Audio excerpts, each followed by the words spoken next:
एक व्यक्ति बहुत बुद्धिमान था और उसकी बुद्धिमत्ता की चर्चाएं चारों तरफ फैली हुई थी। जब भी कोई कहीं परेशान होता, समस्या का कोई हल नहीं मिलता, तो उसके पास समाधान खोजने के लिए आते थे। दूर दूर से लोग आते थे। धीरे धीरे उसकी ख्याति देश और विदेशों में फैल गई।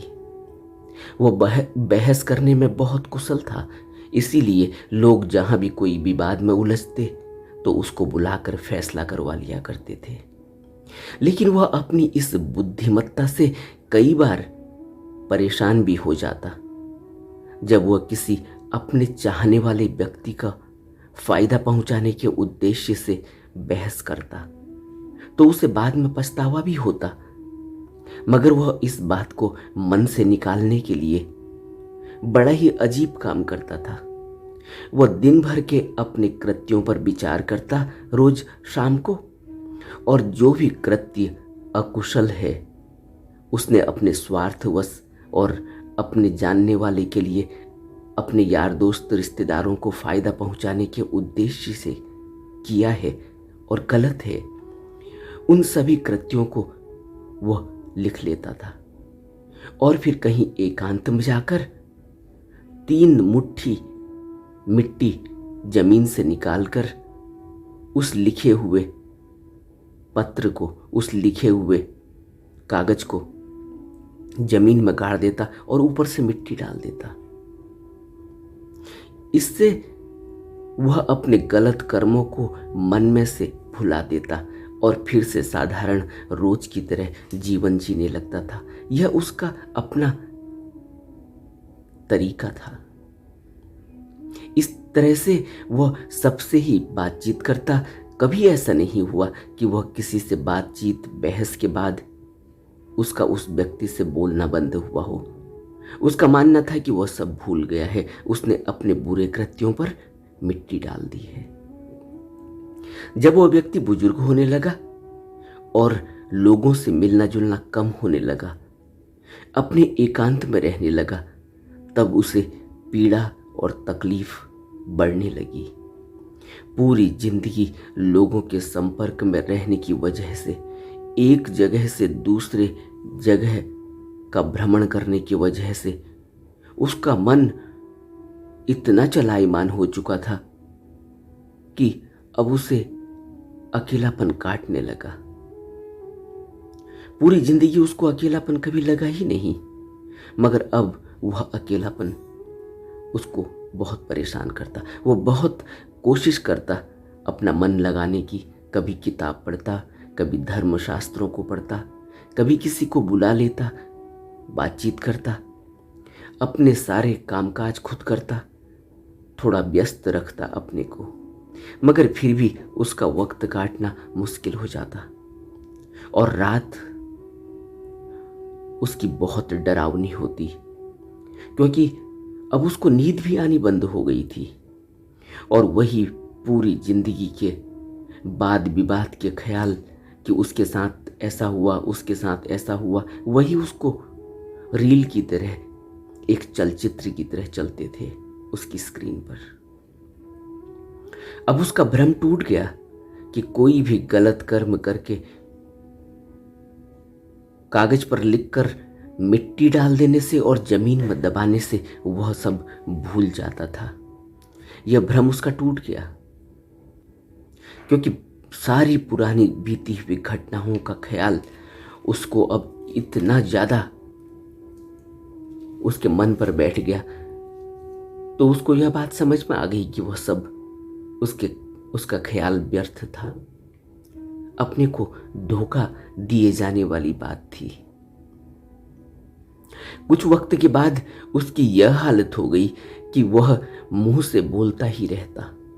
वही पुरानी बात विवाद की आदत अब उसके अंदर ही चलने लगती और वह बड़बड़ाने लगता, पूरे दिन बड़बड़ाने लगता।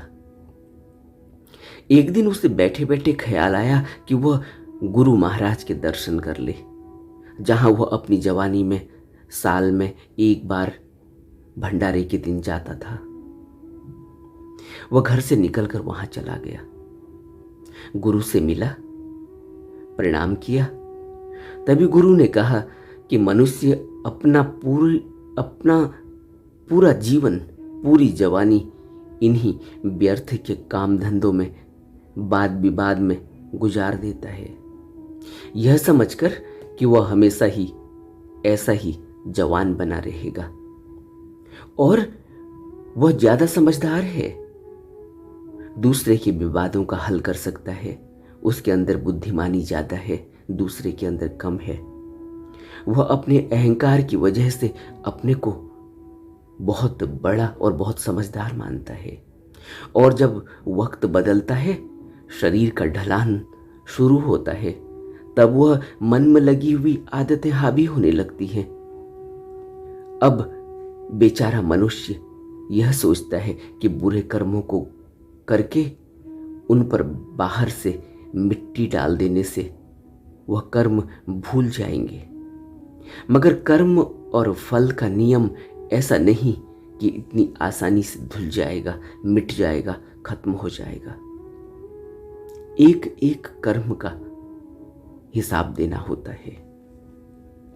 मनुष्य अगर जवानी में संभल जाए तो वह अपने कर्मों को करते समय कुशल और अकुशल की सीमा तय कर सकता है और अपने अहंकार, अपने मैं भाव को दरकिनार करते हुए केवल कुशल कर्मों को अपने नफे नुकसान से ऊपर उठकर करते रहे तो एक दिन ऐसा आता है जब वह कुशल कर्म ही करता है, पुण्य कर्म ही करता है और उनको लोकहित में सबके भले के लिए करता है, अपने स्वार्थ के लिए नहीं करता।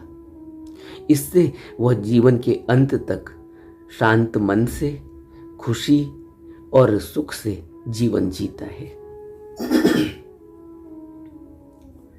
और लोग उसको नहीं छोड़ते। बुढ़ापे में अंतिम सांस तक उसका बहुत आदर मान सम्मान करते हैं। मनुष्य हमेशा अकेला ही है, लेकिन अपनी जवानी में वह वस्तुओं को, इच्छाओं और तृष्णाओं को बटोरता है और इसमें अपने को भुला देता है। लेकिन जैसे ही उसका शरीर कमजोर पड़ता है, दौड़ भाग कम होती है, वह फिर अपने को अकेला ही पाता है।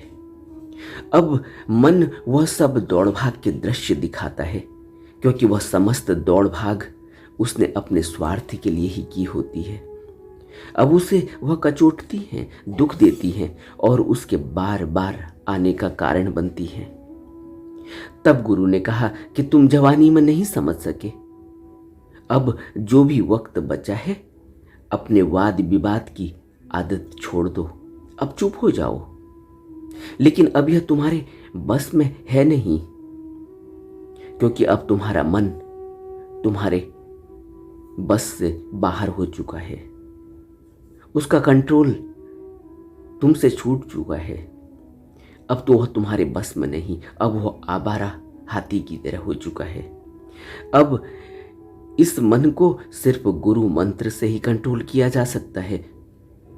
और उसे गुरु ने गुरु मंत्र दिया और कहा कि अब मन को, अपने तन को इस मंत्र के हवाले कर दो, चुप हो जाओ और इस मंत्र को अपने अंदर बैठा लो। यह तुम्हारे मन को शांत और साफ करेगा।